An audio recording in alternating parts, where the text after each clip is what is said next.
want to talk more about Jeremy Pope, Sure. who was recently nominated for a Golden Globe, portraying Ellis French.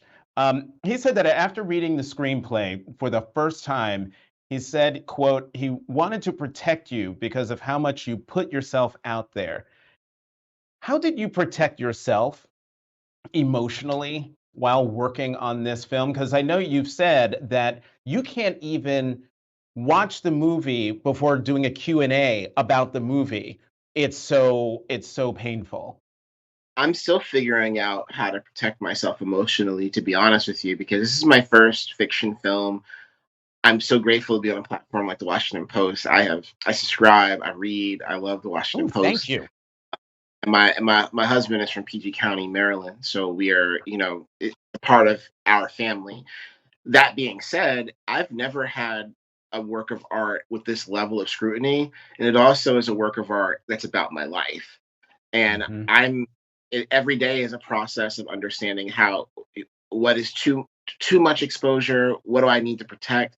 So unfortunately and fortunately, a lot of that burden falls on my husband Chester and my therapist, because I don't have an answer for how to protect myself. All I can say is that I tried to create, and it comes back to Chester. Chester told me when I got onto set, he's like, listen, you have to be vulnerable. You have to say what you're feeling. My mom, she was killed about 3 days after the movie was greenlit.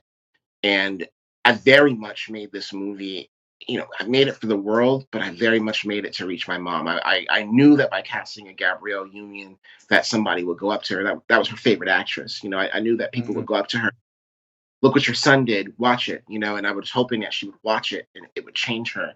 And to have her die so tragically, man, that was a lot for me. And Chester was like, "You got to be vulnerable. Like you can't stuff these emotions down because everyone's gonna know something's wrong, and if you don't tell them where it's coming from, then they're gonna feel, unsafe with you." And once Chester said that to me, I was just like, you know what? I'm gonna try to do this every day. So every day we got on set, like for instance, there's a lot of violence in this movie, a lot of kind of gay bashing in this movie.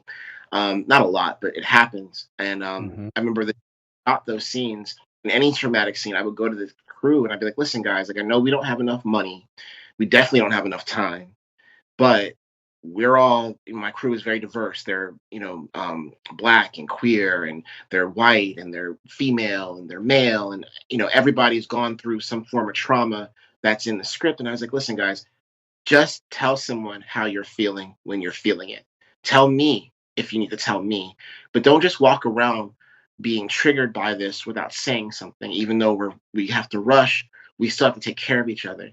So I tried to create an environment of healing on set where when we needed to talk about it, we could talk about it. And in a process that made us such a great unit, such a great family. And it made us, we shot this movie against all the odds, and I'm just really, really grateful. So I can't, I wish I could give you a simple answer of how I protect myself. All I could say is I try to remain open and honest with what I feel all the time. I don't shame myself for how I feel. And I'm grateful to be surrounded by people who love me and support me through it all.